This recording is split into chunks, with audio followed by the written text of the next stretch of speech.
So in this video, we're going to go over the 5 rules of the butterfly, which you probably know anyway. Then we're going to go back to the gym and I'm going to give you some exercises that you can do off the ice to maximize and accelerate your gains on the ice.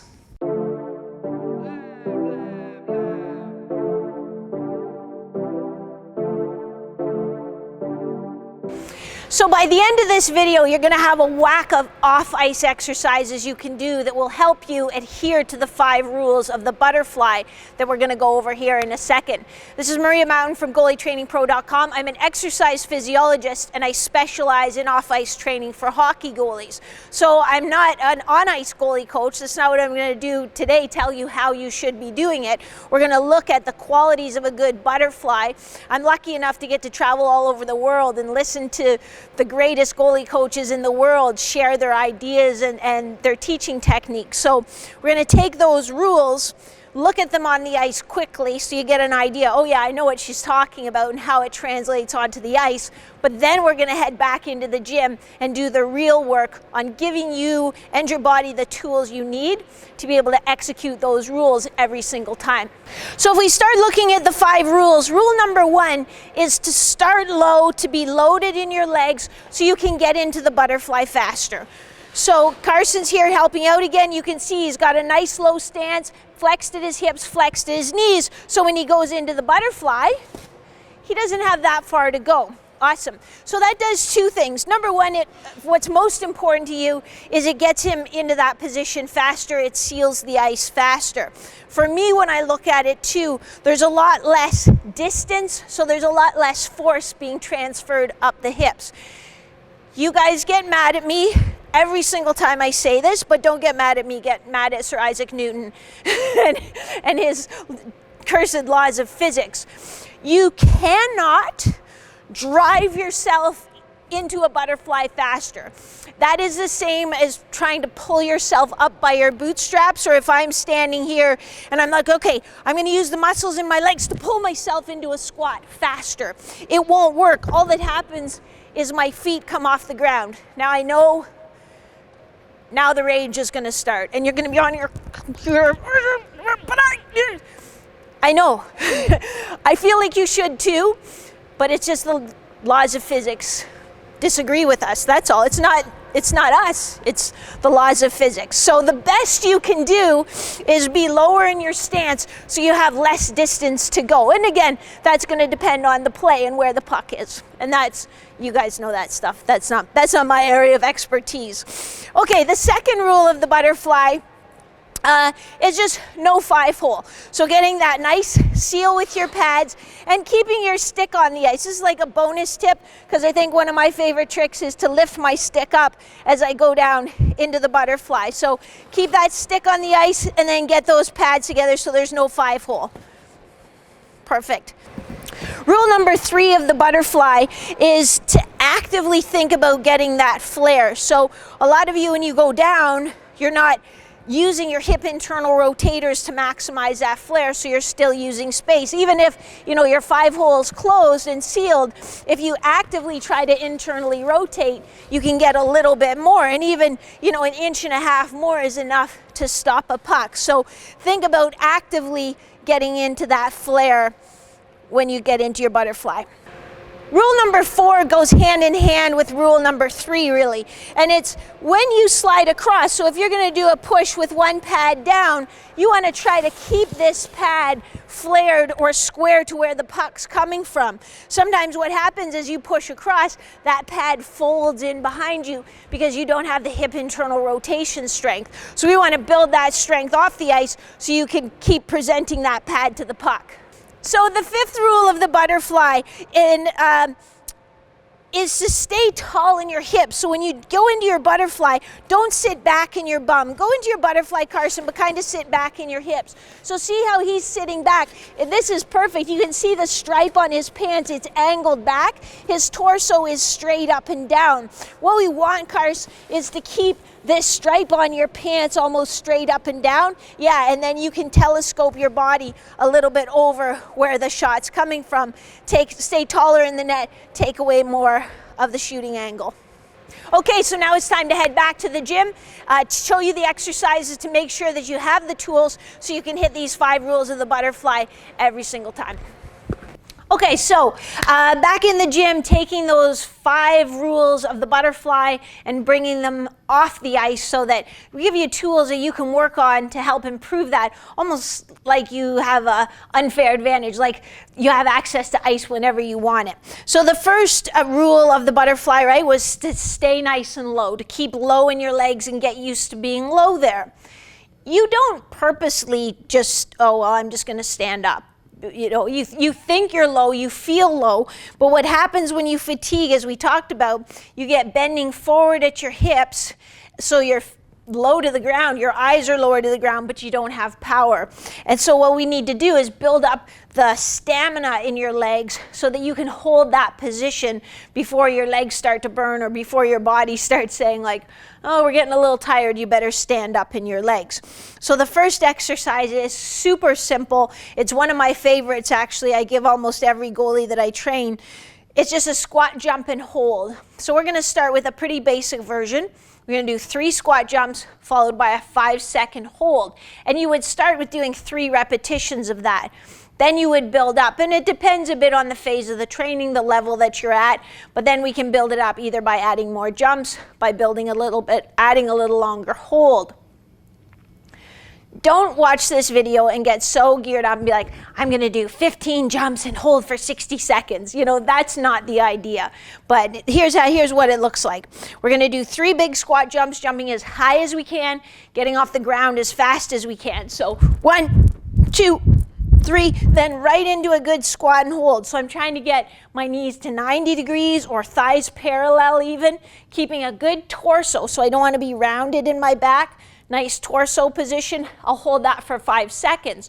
Then right into jumps. 1, 2, 3. Then right back down for another 5-second hold. So again, we'd start with 3 repetitions like that. But that is a game changer. You know, if your team's stuck on a penalty kill, 5-minute major, that's going to help you build the stamina you need to stay in the play the whole time. So in this one, we're going to get a little more dynamic. We're going to add a little more frontal plane movement. I don't know if you feel it on the ice. I sure do. But if I'm moving back and forth across my crease with shuffles, and then I have to cover my posts for a bit, and then get back, cover my other posts, my legs get so exhausted. So that's what this exercise, what I designed this exercise for. So I just have this is like a medium strength bungee. It's not really meant to be heavy. I really just want something that's adding a little bit of lateral pull to my hips and rotary stabilization to my torso. So I hold it out in front of me, and it should stay perfectly still. It shouldn't, you know, be wiggling all over the place. And then I'm just going to shuffle out, and I'm going to hold this position. So I could even visualize that I'm holding my post, staying nice and low. 1, 2, 3, 4, 5. I'll come back, come out. 1, 2, 3, 4, 5. You can even add some little variations to it. So for example, you could come out, then you could drop into, maybe you're going to drop into a VH position. Don't go all the way to the floor, just kind of get low in that leg, holding here, and then come back out of it. Maybe you're going to go in a little bit of a RVH position. Again, don't put the torque of putting your knee all the way down to the floor, but you can come out and kind of get here with it as you'd be holding for 5 seconds. So we would do, again, to start, 3 of these where you'd come out, hold for 5, come in, hold for 5, facing this way, and then facing the other way. I would start with just the shuffle and then the low squat and hold.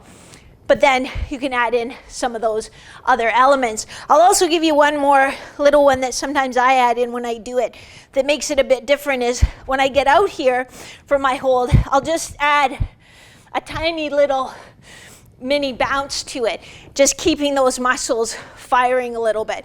I wouldn't say it makes it easier or harder, it just makes it a little bit different. Rule number 2 of the butterfly was no 5-hold. Maybe that should have been rule number 1. But what I hear from you is When I go in the butterfly, I always, like, one leg leads, so you kind of go boom, boom, like that. So you'll say, like, my right knee always goes down first, and so that's going to be, that's going to be a little bit of a problem. So really, again, I'm not trying to teach you the on-ice technique, and that's something to talk to your goalie coach about, lateral release or anterior release or whatever you want to do. But for me, it's just almost practicing the habit of getting down both knees at the same time. So that's something we can practice off ice, just that habit, that motor pattern of doing it. Now, here's a really important thing. You'll notice I have, these are called RX pads. I have 2 of them. This is giving me about a 4-inch lift off the ground, way more than my pads would have, but that's how you have to do it. Getting your knees to go down together isn't a mobility issue. Getting more drop isn't going to improve your ability to learn that motor skill, but it's going to put a lot more load and wear and tear on your hips and your knees. So make sure you're at least 4 inches off the ground. Even like if you have big, thick sofa cushion at home or something, you can use that. I'm also not trying to come down in a wide butterfly flare. Again, that isn't really going to improve my motor pattern practice of just getting both my knees down at the same time. So think about that as you do. You're not trying to get a wide butterfly. You can see I'm actually a little bit behind, and I'm almost doing, a release off my toes when I get there. What you could also do, so we have a hardwood floor here, so you could also go sock feet, because then you kind of get a little bit of that release out behind you. So that's another option. It doesn't add a ton to it, but it does feel a little more like it does on the ice. And you can see on that second last one, I lost my balance and fell forward a bit. And it's like, in my brain, I'm like, oh, you do that on the ice sometimes too. So maybe this is a little bit better. But the key is, don't overdo it. Just practice that pattern, get them both coming down together. Make sure you have at least 4-inch cushion that is nice and cushy.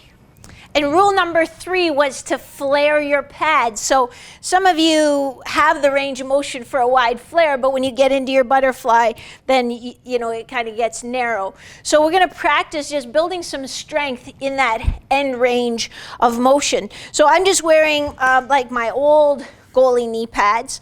I'm staying tall in my hips. I can even get a little bit of that forward angle that your goalie coach probably tells you to have and work a bit on that balance and stability. But all I'm going to do here is flare my feet out as wide as I can get them to go. This is hip internal rotation. It doesn't matter, like I don't worry that my foot isn't flat. It's not going to be flat, and trying to make it flatter isn't going to help the hip internal rotation, which is what we're trying to train.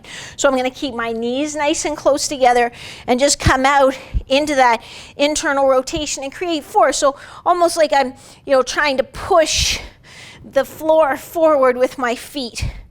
And I'll hold that for about 5 seconds and relax. You're not going to see a bunch of movement. It's not going to get more and more and more every time you do it.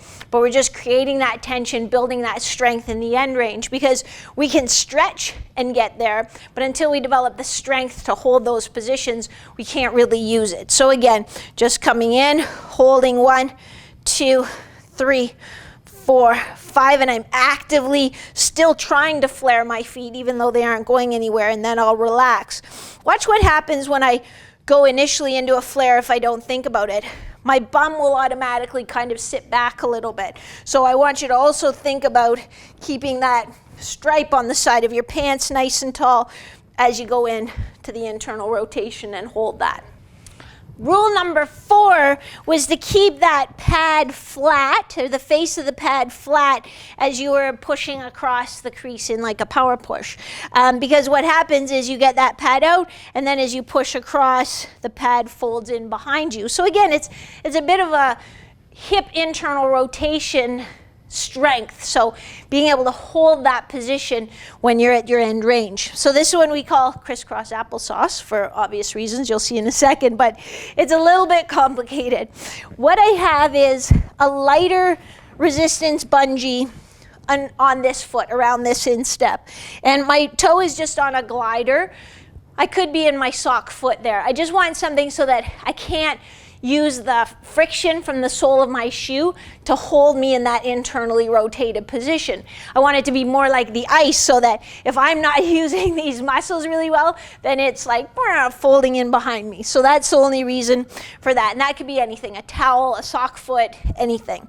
So I'm gonna, with this hand, kind of hold it out here with a pretty good force, so that, you know, it's trying to pull my foot to fold underneath me, but I have to use my hip rotation here to hold it.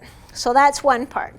The second part is to add in that crease push element. So this is a heavier resistance bungee, and another glider, which again could be a sock foot, could be a towel, could be anything. And I'm going to use that to just push across. But I'm also going to think a little with this hand, well, why don't I think of where my glove should be, you know, and keep it there, so not let it get pulled all over the place. So this is what it looks like. It's a little bit crazy, but. So I'll get a good pull on that, good pull on that. Still trying to stay tall in my hips. Keep that flare. Push, push. That is crisscross applesauce. And we would do about 12 on each side. It's a little fatiguing. So the last rule of the butterfly was to stay tall in your hips. So not let your hips sit back. We talked about it a bit when we were doing, I don't even remember, there's so many drills, maybe when we were doing the internal rotation with your hips. Because sometimes, you know, that does let you get a little wider flare, or feel like you're getting a wider flare. So staying tall in your hips. It's a lot like dropping into the butterfly with both knees at the same time.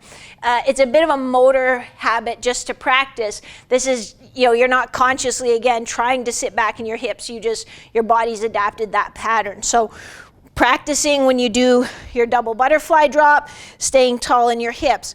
I like this exercise. It's going to be just a super band hip drive. So I have, that's probably a 1-inch super band. And we're going to put it just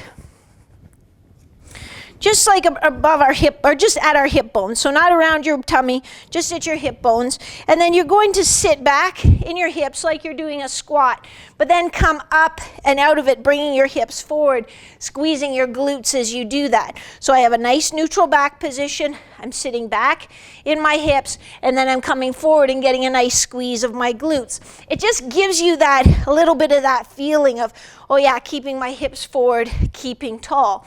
And then of course, when you're on the ice, you need to practice hitting that position every time. So go out and do some deliberate practice where you go into your butterfly and then just kind of check, hey, how am I positioned?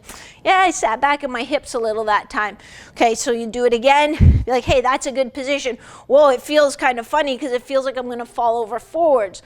Well, then you just have to be like, okay, well, I'm gonna try and hit that feeling every time until I get used to it and learn how to balance. There are 5 rules of the butterfly, things that we looked at on the ice, strategies you can use off the ice to address them all.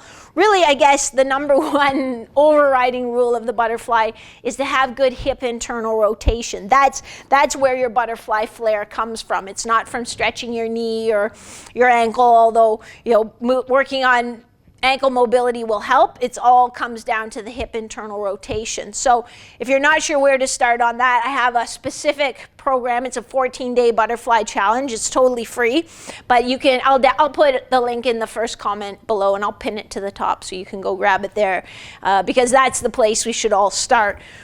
Regardless of what level we play at, everyone struggles with one of these rules. So in the comments, drop in which rule do you struggle with the most, or maybe it's some other element that you have trouble with. Put it down there so that I can get working on coming up with other strategies to help make that better for you, giving you ideas of things you can work on off the ice so you have the tools you need when you're on the ice. So if you like this video, if you just like the fact that we were out on the ice for a bit, which was super fun, give it a like, give it a thumbs up, share it, subscribe, do everything that you're supposed to do, and I will see you next time.